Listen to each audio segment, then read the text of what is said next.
So in this video, I'm going to show you how to bring some relief for your sciatica pain from piriformis syndrome. We are mostly sitting at home, working from home and typing. So let's say we're having pain in our left leg. You want to bring that left leg, put it above, just on top the knee of your right leg.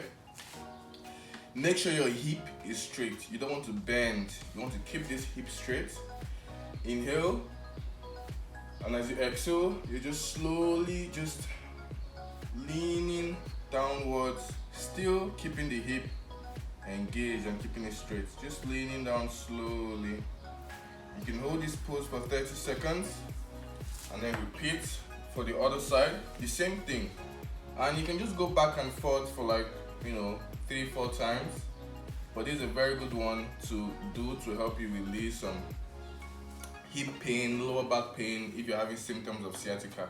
If you like this video, please like it. If you found it helpful, please share it. I'm also taking wellness coaching sessions on Zoom.